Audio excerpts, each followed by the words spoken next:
What if God would show you the consequence, good or bad, of every single choice that you would make? What if he gave you that kind of superpower? How much different would your life look now? How much different would it look in the future if God just said, look, I'm going to let you know how this is going to work out before every time you made a choice? That might get kind of frustrating after a while, to be honest. I'm like, just let me screw up, Lord. I can't handle all this, right? But he does. That's the thing. He does. And so in this second part of Genesis, we're back into this book, and the people that we're going to meet in this series absolutely could have used that superpower, some of them, to be able to see into the future of what their consequences would be for the sins, especially, that they were committing.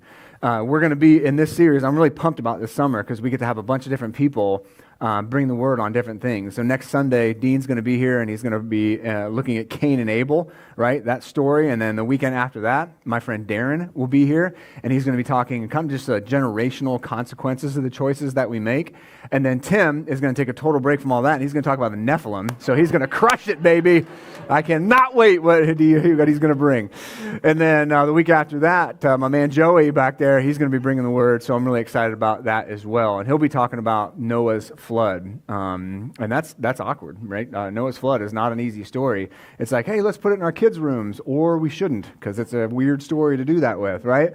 But in all of these stories and all of these people, we're going to be seeing the fallout, the consequences of sin and stuff like that. So we're back in Genesis. We're going to be picking up today with the second half of their story, of Adam and Eve's story, rather, just to understand the fallout of their choices, but also the impact that they have on not only them, but the people around them, because that's how we should be thinking. The impact of our choices on other people. It's not just about us. Because I think intrinsic in our faith is this idea that we're going to focus on other people, right? I mean, that's what Christ said we should be doing. And so in this book of Genesis, we're going to see so many themes the whole time we're in it that echo into your life, and that especially echo into the rest of the Bible, right? So that's what I want us to be able to see in this. In part 2, I've titled Road to Redemption, because what I think is cool about this part in particular is we see some serious consequences of sin, but we also see God right in the messy middle. And I thank God so much that he meets me in the messy middle of my life. That even in my rejection of him and the way that I live sometimes and the way that I think and all that kind of stuff, God meets me right there. And that's what we see, because God's going to give us amazing promise right here in the middle of it. And if you understand this idea, if you understand really Genesis as a whole, you're really going to appreciate the rest of the Bible much, much better. Like, really, because what we're going to see, sin, consequence, God meeting right there in the middle, that is the grand narrative of the entire Bible. Sin, consequence, God meeting us right there in the middle of it all and being good to us even when we don't deserve it, right? That is the grand narrative of the Bible, but it's one that also gets looked over. So my question to consider for today for you is this. How can thinking about the consequences of your sins impact your day-to-day choices? This is really important to consider because it's day-to-day choices, little things that are going to echo into the rest of your life. So think about your job. Think about how you are at your job. Think about the things that you say to coworkers and to your boss. I know people, and I've had conversations with people that don't know why they can't keep a job, and all they do is complain about that job while they're at that job. Right? They run their mouth about their boss and then to their coworkers, and then they wonder why they can't get references for the next job. It's like, I just burned that bridge. Why can't I use that anymore? Right? The things that we say, the things that come out of our mouth have an impact. Or think about your relationships. How do you talk about people in your life? How do you talk to people in your life? Do you wonder why your relationships are a mess? Maybe it's because you're a jerk. Right? Like, we don't usually say, I've talked to people again, like, everybody in my life's against me. And I'm like, well, maybe it's something that you're doing, right? And we don't see that because we don't want to own that, right? I don't understand why my wife doesn't want to be intimate. Maybe it's because you're watching porn and she caught you. Maybe it's because you're having an affair. Maybe it's because you treat her like garbage, right?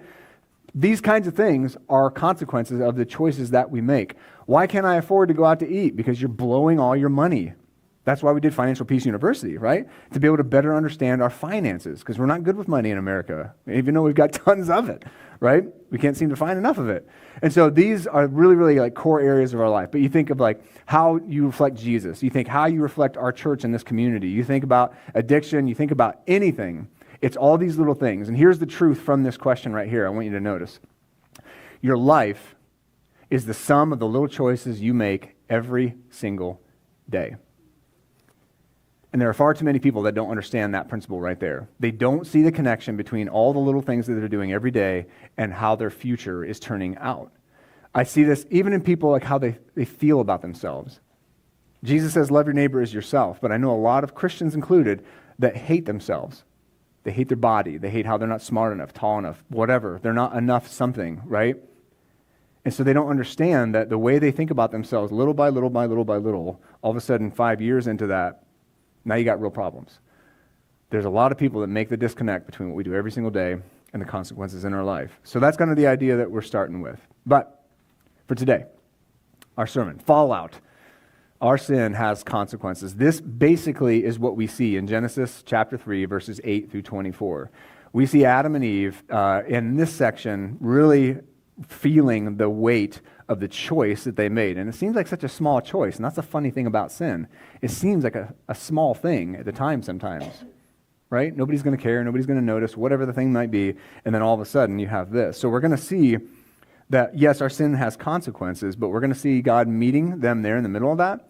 We're also going to see how deceptive a lie sin is, because I think in this passage particularly, they go from like, okay, we had life, now we have death.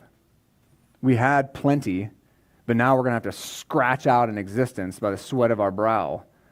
I had perfect relational unity with my spouse and with God, and now all I have is permanent separation. We had perfect pleasure, now we've got pain. So sin is funny that way.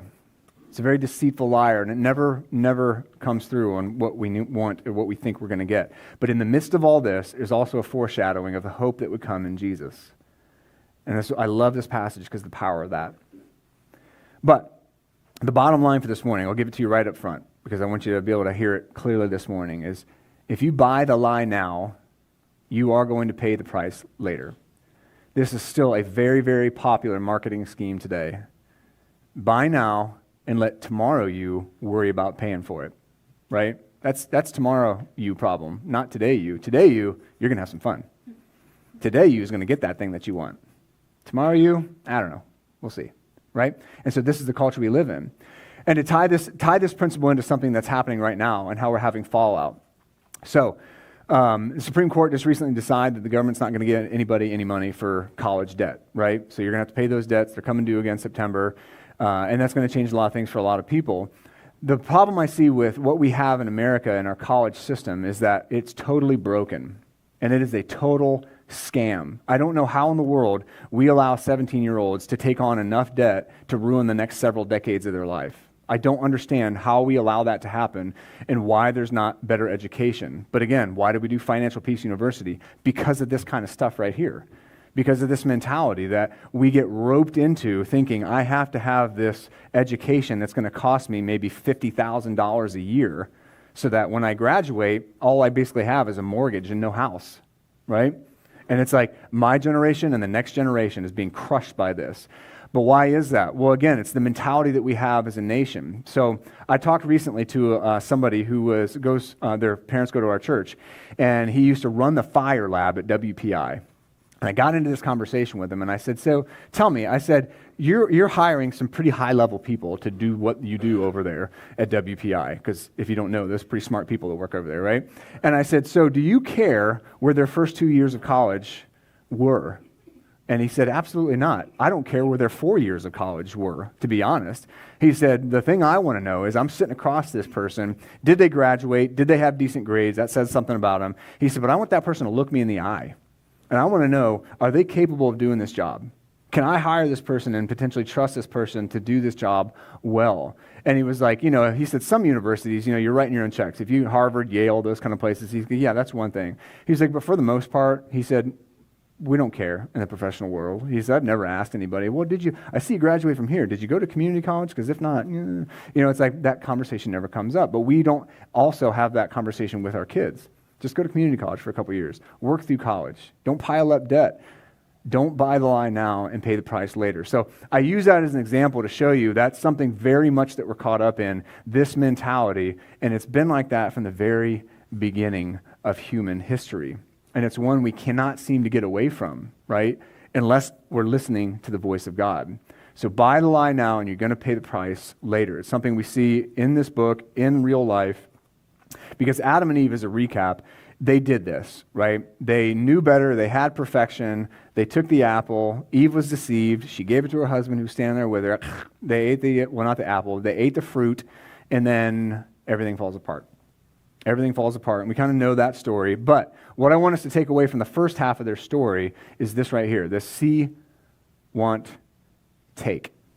This is a perfect recipe for how to ruin your life.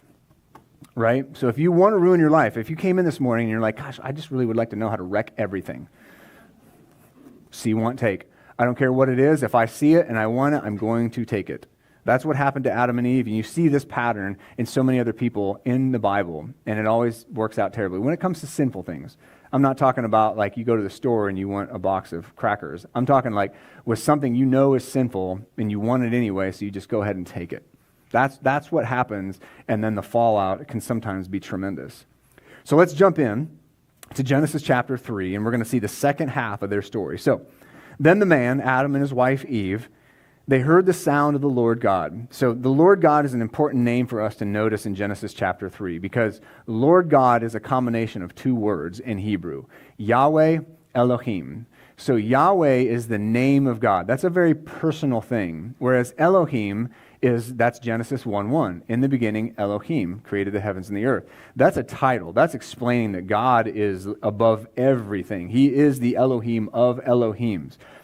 And yet here in chapter 3, when we're about to see God meet them in their sin, all of a sudden now we get this different picture of God, that he is Elohim. He is the almighty creator, but he's also very personal. And so it's important that this is in Genesis, that Moses would write this down, that God would clearly communicate to him something about his nature. Big creator, but also he's about to be really, really intimate. So they hear him walking in the garden at the time of the evening breeze, i.e., there's closeness, there's intimacy there. Right? In the garden at the time of the evening breeze, and they hid from the Lord God. They hid from Yahweh Elohim among the trees of the garden.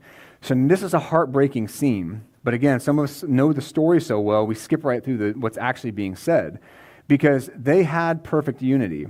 Right? And God's not literally walking through heaven, right? This is the idea of his presence being close there. And what happens though? They thought that they were going to have all their dreams come true. They thought ultimately they were going to have perfection. They were going to have deity. Not only do they not have perfection now, but they're terrified of deity. They don't even want to be in deity's presence. And this is what sin does to us. I mean, I'm an accountability partner with a lot of different guys from literally all over the country. And when I have conversations with them about something they've tripped up with, or when they need to confess or something like that, and I'm going to be in that phase with them, it's always that their sin makes them run from God. They don't want to call me. They don't want to talk to me. I don't want to call other guys and talk to them about it. I don't want to go to God because I've sinned and I don't want to be in his presence. This is the story of humanity. This is what we do. And so rather than running to God, we run from God. That's what we see. And I see it happen in people's lives all the time. They run from God to the point where they just stop coming to church because they think, and I've had people say, in our church, well, people will eventually find out and then they'll just be talking about it. I'm like, man, that's a big vote of confidence for your fellow believers. But why do we believe that? Because for so long in American Christianity, we think that we need to be perfect when we come here. So you can't come and be honest about sin if everybody's perfect. But spoiler alert, everybody's not. Everybody's a disaster in some way, right? In some form or fashion, we are a disaster, right? And so running from God is what sin does to us. Running from the community with God is what sin does to us, right? So, and then the trees of the garden, that's sad as well, because the trees used to represent life and perfection and provision, and now they're a place of hiding and shame, right? So the Lord God, Yahweh Elohim, he calls out to the man. Now, why in the world would he call out to the man first? That seems unfair. Being a guy myself. Was Adam just closer? Did he just have better hearing? Because we know that's not true, ladies, right? Ladies have way better hearing than guys, right? You have like a little kid say something 4 rooms down, mom's going to hear it. Dad's going to be like, what? We have kids? Right? No, he calls out to the man because he's responsible. God's going to go and address him first, but he doesn't notice that he's not doing it in a way. He's not like ripping heaven and earth apart as he does this. He comes walking and he says to the man, where are you? That's an interesting question that God would do this because, again, it reveals something about the nature of God. We often have this heavy-handed view of God, and yet here in God's very first interaction with human sin and human rejection and disobedience and everything that goes with it, he simply asks a question. Where are you? And it's not like he doesn't know, right? It's not like he doesn't know. And so I often see people asking God this question, God, where are you? And yet I wonder sometimes if he isn't like, well, Kyle, where are you? Like, what are you doing? Where have you gone? Like, why are you going down this path? Like, you just see God's tender reproach to human sin in this scene, and I think it's something worth considering. And then in verse 10, the conversation goes on. He says, I heard you in the garden, Adam says, and I was afraid because I was naked, so I hid. I felt ashamed. I felt exposed. I felt alienated again. I'm going to run from God. Then he asked, well, who told you that you were naked? Did you eat from the tree that I commanded you not to eat from? And he's talking to him specifically. In Hebrew, this is recorded as second person singular. He's not talking to Adam and Eve. When serpent was talking to Eve, it was in the plural. He was talking to them both. Now, when God is addressing Adam, he's only addressing Adam. He's speaking to Adam about this. And he's saying, who told you you were naked? Did you eat from that tree I told you not to eat from? And this is interesting because God's he's interrogating him a little bit here because he's wanting Adam to be honest with him. And you know, if you're a parent, you've done this with your kids, right? There's writing on the wall, and I've had lots of it in my house, even scratched into things. Hey, do you know who did that? Ah, man, that's unfortunate that happened, Dad, but I don't know. I can't be sure who did that. And then one time, I remember when Bear was younger, it was so funny. He was like, this tall. He was just a little guy. I walked into the bathroom. We've got these blinds, right? These like the wide blinds in the bathroom. And right about where Bear's head level was, there was this bite mark on the blind. And it was like he was probably just staring out the window and just kind of aimlessly, mindlessly bit it down. The only problem for Bear is, one, it was at the correct height, and two, the teeth prints on the blind just happened to be missing the 2 front teeth that Bear just happened to be missing. So I brought Bear in. I said, hey, buddy, do you know who did this? And he looked right at me and right at that, and he was like, no. And I was like, no, you didn't do that. I was like, because notice how the 2 front teeth there are missing. And he was like, yeah, sorry, can't help you out, Dad. Like, all right, fair enough. So it's not like God didn't know. It was just he's given this opportunity. So then it continues in verse 12 here. And this is what Adam does. And this is where things really start to unravel. The man replied, the woman you gave me to be with, she gave me some fruit from the tree, and I ate it, right? So this is definitely not my fault. I don't want you to miss what's happening in this scene right here. He's like, Lord, look, I just want to be honest with you. I want to lay you out. I want to remind you, Lord, what you did here to me. You gave me the woman, just to be clear, and then she gives me the fruit. So not only is it her fault, God, ultimately, if we're being honest with each other, this is your fault. Right? And so here we have the very first victim in all of human history, right? I didn't do that. Someone else did. My friend Mark, who is up at work camp, who I'll be seeing later today, he gave me a little saying that I've always thought is funny and true, and I've passed it on to my kids. And he said, Kyle, there's 2 kinds of people in the world. One loses their wallet. The other says somebody stole their wallet. And I was like, I had to think about that for a second. And I was like, yeah, because it's like, oh man, what did I do with my wallet? I must have misplaced it. Then there's the other person who's like, somebody stole it. Somebody stole my wallet. I didn't lose it. Somebody took it, right? And that's exactly what you see happening here, right? 0 responsibility. It's all blame on everybody else, including God. What I think is interesting about this is you see this come up in the book of Proverbs. So in the book of Proverbs, 19, verse 3, a person's own foolishness leads him astray, and yet what happens? His heart rages against the Lord. I've made all these bad decisions. I've committed all these sins, and Lord, why would you do this to me? Where are you, God? And again, I think it's like the garden experience. Where am I? Where are you? What are you doing? Of course this is the consequence that you're going to suffer. And now you're upset with me. But I've seen Christians do it. I've seen Christians very much do that. So what is heartbreaking? This scene right here. The woman you gave me, she gave me some fruit.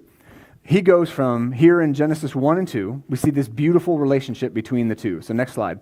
In Genesis 1 and 2, you see him, and eventually he would say this in Genesis chapter 2.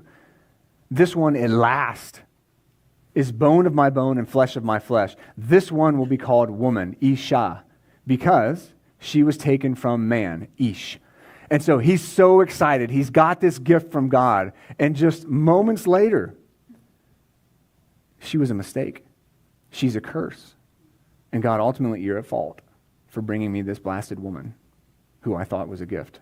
But it turns out she's not. So this is just the brokenness of that relationship. And sin, again, does not deliver what is promised. And now they are going to feel the weight of the consequences of the choices that they've made. And so again, these are great principles for us to take out. So in verse 13, so the Lord God, Yahweh Elohim, asks the woman, what have you done? And the woman said, the serpent deceived me and I ate. So again, the buck is just continuing to be passed here. Like, well, no, actually it wasn't me, it was a serpent. And so serpent, remember, in Hebrew, has a very close linguistic connection to witchcraft.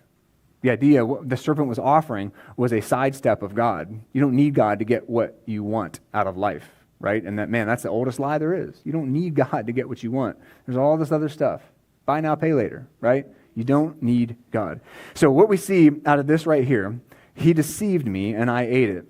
So again, God's not raging in this scene, simply asking. She tells him, doesn't really accept responsibility. And in the New Testament, in 2 Timothy and also in Romans chapter 5, you see that Eve was deceived, but Adam is guilty.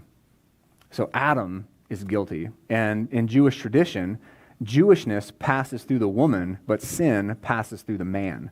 Traces all the way back to Adam, and it's the significance of Jesus not having an earthly father. No sin nature was passed to Jesus. Right? So knowing Genesis, understanding Jewish tradition, understanding this book is really going to help bring a lot of the book of the Bible itself to life for you. So now you're going to see the results. God's going to pronounce what's going down with each person. So he starts with the serpent, not asking any questions. So Yahweh Elohim says to the serpent, doesn't ask him anything, it's just judgment time. Because you've done this, you are cursed. You are cursed. So Adam and Eve, you're going to notice in a little bit, they are not cursed. Why do Adam and Eve not get cursed, but the serpent does? Because the imago Dei doesn't go away. Being made in the image of God and the value that goes with that doesn't change. Humans aren't cursed. You are not cursed, right? It's only the serpent. And not even the serpent. It's really him speaking through the serpent to the power that's behind it, right? That's the important thing to consider in this passage, is the curse that's being laid down on the enemy. And so you are cursed more than any livestock and more than any wild animal. And this is really what it boils down to. You will move on your belly and eat the dust all the days of your life. Now, this eating the dust, this is a poetic phrase, because this is all very, very poetic in Genesis, in the Hebrew. So what is he saying that you're going to eat the dust all the days of your life? He's not saying he's literally going to eat dust. That's a poetic phrase that means you're going to live in humiliation for your entire existence. So to eat dust in the Old Testament world was to be humiliated. So essentially what God is saying, his curse is that he is going to live an existence of humiliation until he's eventually destroyed. Like, that's what's going on here, because you're going to see that in the next couple verses with what he says to Eve. So understand that this means you will never win. You were going to try, Satan, and you were always going to fail. You're never going to have ultimate victory. You're just not. Your existence is going to be one of humiliation. So that's important, again, knowing the biblical story. So then he says this interesting thing. I will put hostility between you and the woman, between your offspring and her offspring. So the hostility that's mentioned here in this, that Hebrew word means a life and death struggle between two enemy combatants in war. Somebody's going to live, somebody's going to die. This is not like Real Housewives of some suburbia, like drama show. Like, this is not like you and your siblings. This is like real deal. One of us is going to die at the end of this. And so that's the kind of hostility, the tension that's going to be between these two offspring. And so who's the offspring then? Well, you got your offspring, so that's demons and the like. But in the New Testament, Jesus also says to the religious leaders, John 8:44, you're just like your father, Satan, who's been a liar since the beginning. So Jesus refers to this. So even those that are like following after Satan and living his lies and spewing his lies, it's like that's what he's talking about. And then generally speaking, who are her offspring? Well, it's people. It's humanity. You're never going to win against humanity, but you're always going to be in this life and death struggle against humanity. And then verse 16, he says this. He shifts gears, not just generally speaking. Now he shifts gears. He will strike your head and you will strike his heel. Generally speaking, there's going to be a battle between humans and Satan, but ultimately, the one that's going to win is he. It's going to be Jesus. This is what theologians call the proto-evangelium, the Greek phrase that means the first gospel. This is the very first time that Jesus is ever introduced into the story, and it's because of sin. So right away, you see the tenderness of God. You see the plan of God to say, man, you're going to mess this all up. The enemy is going to cause harm. People are going to willingly invite the enemy into their lives to do harm. And yet, he will not win. I have a plan for human sin right here in the very beginning. It's an amazing thing if you really consider what's happening in that scene. So then he says that. He pronounces that all to the enemy. And then in the New Testament, again, I just want to keep tying the pieces together here. Paul, closing up one of his most famous letters to the book of Rome, or to the people in Rome, in our book of Romans, closes up, last chapter, he says, the God of peace will soon crush Satan under your feet, and the grace of our Lord Jesus be with you. Revelation, you see this happen, right? So here's this like just this thread that never goes away, that Satan's always going to be there. And in the Old Testament, in Hebrew, it is always the Satan, right? It's always the Satan. And so he's going to be a force to be reckoned with in this world, certainly, but ultimately, the Lord is going to crush Satan under your feet, right? Because there he is nipping, biting at your heels. And yet, because of what Jesus does, he's going to be crushed. So this, again, understanding Genesis, so important. So then he shifts gears and he looks at the woman. And he says, I will intensify your labor pains. You will bear children with painful effort. So what was once just a pure blessing is now going to be also a reminder of your sin, a painful reminder. And anybody that's had a child in here knows it's not quite as bad as stepping on Legos with your bare feet, but it's pretty bad, right? So women don't normally, everybody's like, wait, what did he just say? Women don't normally be like, man, I just want to embrace all the pain of childbirth. Cannot wait for that, right? Most women I know don't say that kind of thing. And so even though it's a blessing, even though Adam has condemned the world to death, notice this, life is still going to come through. Hope is still going to come through Eve. So Adam, man, it's pretty heavy. Like God's pretty heavy-handed with Adam. And yet he says, but Eve, the hope is actually going to come through you, because that's what your name means, life. Right? So he says, your desire, and this is the confusing part here, your desire will be for your husband, yet he will rule over you. Now, I've looked at this over the years, and I looked at this obviously this past week and over the last several months.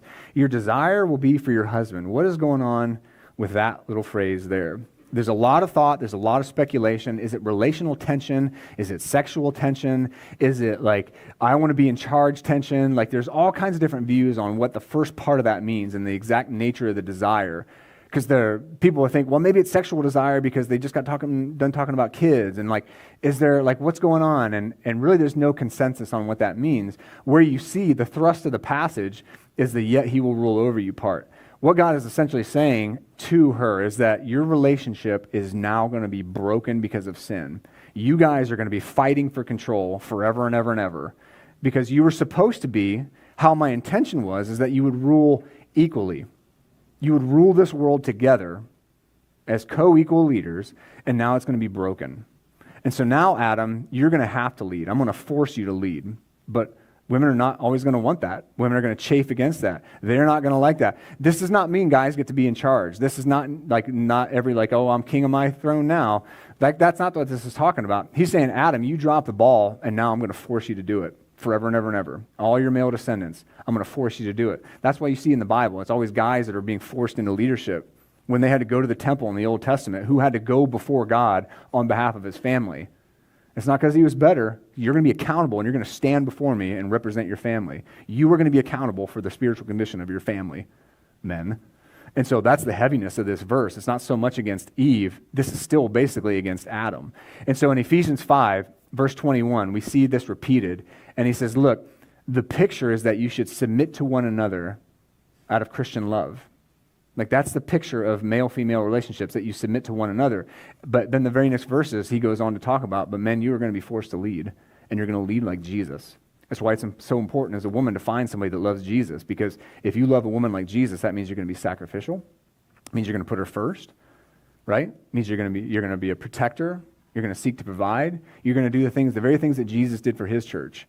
But there's going to be forever attention, and your relationships are going to be broken. And that's easy. You look all over our culture, and you can just see the nature of we're not always on the same wavelength any longer, right? There's always going to be tension. So that's what we get out of that one. Then he turns to the man, and again, he's got the most to say for the man, even more than he did for the serpent. And he said to the man, because you listened to your wife, and you ate from the tree about which I commanded you, do not eat from it. The ground, or in Hebrew, the Adama, the connection between Adam and the ground is cursed because of you. So now the serpent's cursed, the ground's cursed, but people still are not cursed. You will eat from it by means of painful labor. Again, what was a blessing is now going to be a painful reminder of your sin. You're going to eat by means of painful labor all the days of your life. In verse 18, it will produce thorns and thistles for you, and you will eat the plants of the field. If you go back to Genesis 1, if you're able to make a note somehow in your Bible, in Genesis 1, it says, I think day 3, before there was a plant in the field. And that's a really weird phrase. Like, why would he say that? Well, because he's talking about this right here. What's happening in Genesis 1 is before the fall. There's not this cursed plant. There's not this cursed ground yet that exists. It's the same exact phrase. So he said, you will eat bread by the sweat of your brow until you return to the ground, since you were taken from it. For you are dust, and you will return to the dust. So this, again, connection in the New Testament. Romans 8, the creation itself groans because this curse was laid upon the earth. Unwillingly, this happened to the earth, and creation groans for recreation. So if you really understand Genesis, if you really understand the Bible, you're going to see the very physical nature of eternity. Creation itself is going to be recreated, Paul says in Romans 8. And then in Revelation 21, you see that happening. You understand, if you are a student of the Bible and you're paying attention to some of the details, heaven is not some weird, lame existence in the clouds. It's going to be a physical reality, right? That you're going to have a physical body, the resurrection talk, and then the Revelation 21 talk. What you see happen at the very end of the Bible is God restores Eden. That's heaven.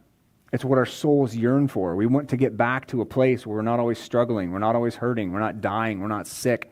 We don't have this relational strife all the time. God is going to restore Eden. That is the story of the Bible.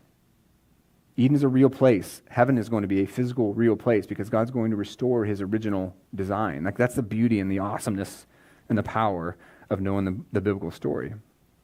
And something I also want you to notice out of this, that Jesus perfectly mirrors exactly what we're seeing in this story. A lot of people don't get this, but it shows the intentionality of God's story as it relates to our sin. So look at these major themes out of this part of the story of Genesis. You have Adam, you have the curse, you have sweat, you have thorns, you have humiliation, the tree, death, and dirt. Adam, it says in Romans 5, Jesus is the second Adam. He is the perfect Adam. He was the one that was supposed to be like this guy right here, right? And Jesus perfectly did it. Jesus becomes the curse, Paul says over and over in the New Testament. He became our curse. And when he's in the garden, he's sweating as he's praying, and it's like blood is coming out of him. As he's praying, he's in so much agony. Jesus would have a crown of thorns smashed into his skull. He would suffer humiliation his entire life from where he was born, how he was born, where he grew up. His entire ministry, he suffered humiliation. And then ultimately, the worst humiliation, he would be nailed to a tree, and that's a cursed way to die. Those, it says in the law in the Old Testament, those that are hung from a tree are cursed. And he would taste death for us and ultimately be buried in the ground. This is no accident that Jesus' ministry, life, death, resurrection, all perfectly align with the major themes that come out of this story that we're reading. It's no accident. God did this on purpose. Why? So that we would know that only God can reverse the curse of the fall. That's the power of what we're seeing in the ministry of Jesus, is he's literally saying with his life and his ministry his death, his resurrection. He's saying, I, as God, am the only one that can reverse all of this. And just so you know, I'm matching it. Almost like theme for theme, I'm matching it so that you can see who I am and what I do. So then there's this kind of odd break. You have God pronouncing these judgments, and then all of a sudden in verse 20, it says, the man named his wife Eve because she was the mother of all living, right? She is going to be the source of the promise, source of the hope. And Eve means life. So verse 21, then Yahweh Elohim made clothing from skins for the man and his wife, and he clothed them. So what we see here is this is the very first instance of life for life in the Bible. We see the cost of sin, and God makes this abundantly clear in the rest of the Bible, but the cost of sin is so high that it demands a life. It's the whole Old Testament sacrificial system, and then Jesus would perfectly fulfill it in the New Testament. He was like right from the very beginning, only God can atone for sin, and that's what Jesus does. Again, the matching of places in Scripture, right? And then in Genesis chapter 3:22, they get kicked out. Done. Full reversal. Full stop of the blessing that God had planned. It's all done. It's all over with. Cherubim, angels, right? Swords, the whole thing. Keep out. It's awful. And they see this right here. Buy the lie. If you take it in, if you believe it, you're going to pay the price later. It's like they're finally fully realizing, as they're kicked out of the garden, they're realizing the cost of their sin, right?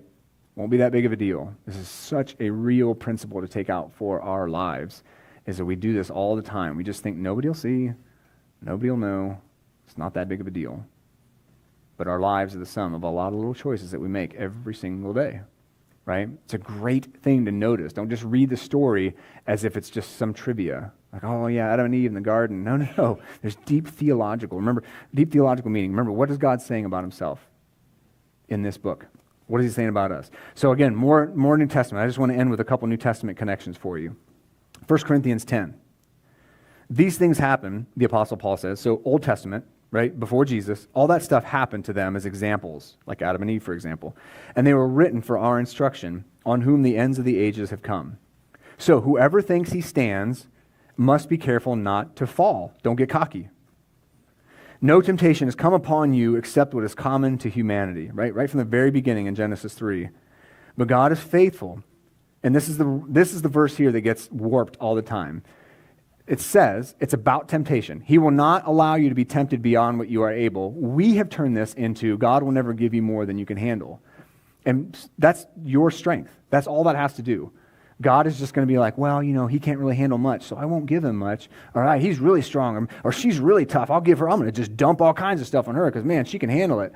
Like, no, because that's about your strength. This verse has nothing to do with your strength or what God's going to handle you or what God's not going to handle you. Like, you see in, the very same guy that wrote this said himself, we were given more than we can handle. I thought we were going to die. I despaired of life itself, he says in 2 Corinthians. So right here you see this principle is it's about temptation.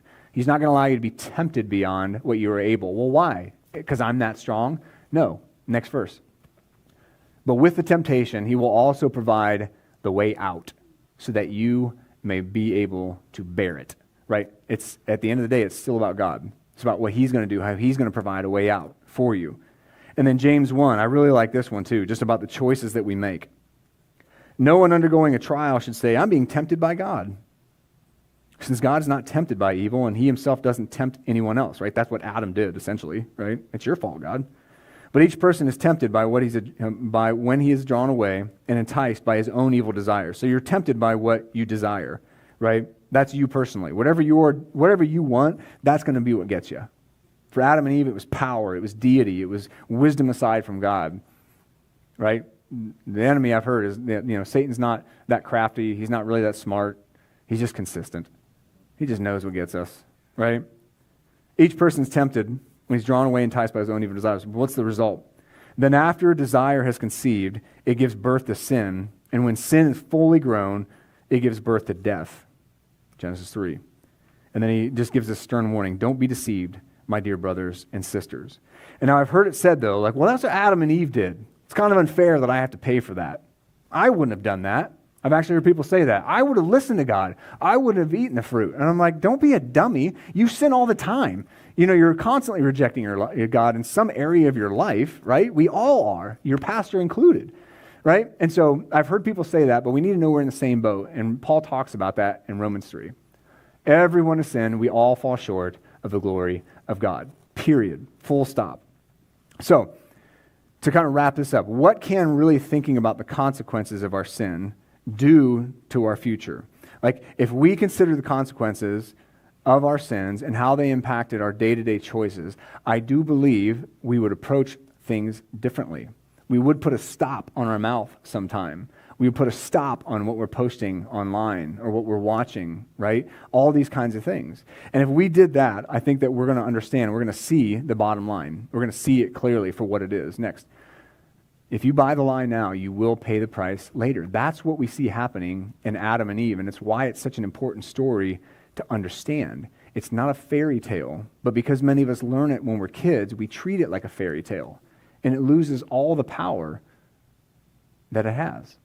So buying the lie now, we will pay that price later. But what I love about this story is that's not the end of the story. You see God's purpose still in the middle of it. Genesis 3:15 and 16 are such important verses to understand and know and see how they echo into the rest of the Bible. Because we're not going to get a full picture of Eden this side of heaven. So if you think that we're going to moralize or legislate our way back to Eden, you're going to be really, really frustrated. We've been trying to do it for a long time in all different parts of the world, and we're not getting back to Eden. The only thing that we know is that God says, you are a picture of Eden. You're supposed to be, if you're a Christian, you should be just a little taste of Eden. And one day, I'll bring everything full circle, but not yet. So we're not there, so don't be surprised when life on earth does not look like Eden. I don't know why Christians get so confused by this. We're not in Eden anymore. One day we will be, but not through our own efforts. But we are a little taste of it.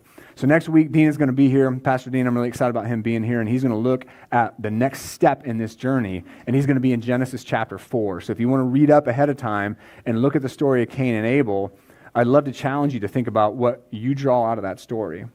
What do you think is something real and authentic and honest that you need to know from that story? Not just, oh yeah, Cain killed Abel, fairy tale. Nope. God telling you something very real about a very important area of our lives. So that's where we're going to be next week. I'm looking forward to it. Timbo, you got a mic? All right. So again, I'm just asking for prayer. As we go up, Asher gets to go up with me in just a couple hours, and she gets to be the lone camper from our church, and she'll be staying with some other kids. But the work that we do spiritually is just as important as the work we do physically, right? So just be praying that God would watch over all those details for us this week, and then these guys next week. Awesome. All right, let's pray. Father, thank you for this time that we get to hear your word and hear what you've got to say to us. The book of Genesis is difficult and messy and complicated, but through all that mess, you've got a clear message for us. And so I'm praying that as we're now processing through this, we're thinking through the reality that small decisions have big consequences. I pray that you're going to speak to us individually where we're at, that we can hear from you on that. As we go out through this week, this is entering the missions field, that we go wherever we go, and everywhere we go, we'll make small decisions with big consequences. And so I pray that you can continue to guide us. We thank you, God, that you're so wise, you're so beyond us and ahead of us, that you can give us little glimpses of your wisdom through Scripture. And so I'm praying that today as we go, continue to process in our hearts and speak to us clearly. Be with Kyle and Asher as they head up to work camp, that this year as they're working in, or this week as they're working in Berlin, that you're starting to work in the people's hearts now so that they can hear the gospel. We pray this all in your name. Amen.